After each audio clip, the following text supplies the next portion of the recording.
South ಕೊರಿಯಾದಲ್ಲಿ ಗೌರ್ನಮೆಂಟ್ನವರು ನೀವೇನಾದ್ರು dating ಹೋಗ್ತೀರಾ ಅಂದ್ರೆ ಮದುವೆ ಆಗ್ತೀರಾ ಅಂದ್ರೆ ಗೌರ್ನಮೆಂಟ್ ಅವ್ರು ಮಕ್ಕಳು ಮಾಡ್ಕೊಳ್ಳಿ ಅಂತ ಫ್ರೀ ಆಗಿ ಇನ್ಸೆಂಟಿವ್ ದುಡ್ಡನ್ನ ಕೊಡ್ತಾ ಇದ್ದಾರೆ. ಏನಕ್ಕೆ ಅಂದ್ರೆ ಸೌತ್ ಕೊರಿಯಾದಲ್ಲಿ ಅವ್ರದ್ದು ಫರ್ಟಿಲಿಟಿ ರೇಟು ತುಂಬ ಕಡಿಮೆ ಆಗಿದೆ ಆಯಿತಾ, ಒಂದಕ್ಕಿಂತ ಕಡಿಮೆ ಇದೆಯಂತೆ. ಒಂದು ದೇಶದಲ್ಲಿ ಸ್ಥಿರ ಜನಸಂಖ್ಯೆ ಸಮಾನವಾದಂಥ ಜನಸಂಖ್ಯೆ ಕಡಿಮೆನೂ ಆಗಬಾರ್ದು ಜಾಸ್ತಿನೂ ಆಗಬಾರ್ದು.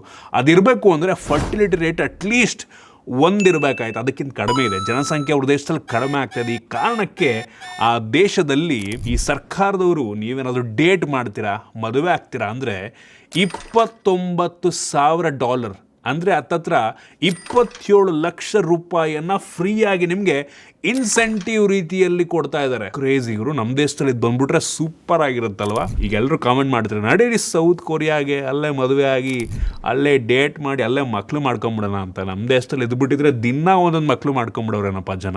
ಏನಂತೀರಾ? ನಮ್ಮ ದೇಶದಲ್ಲಿ ಬರ್ಬೇಕಾಯ್ತು.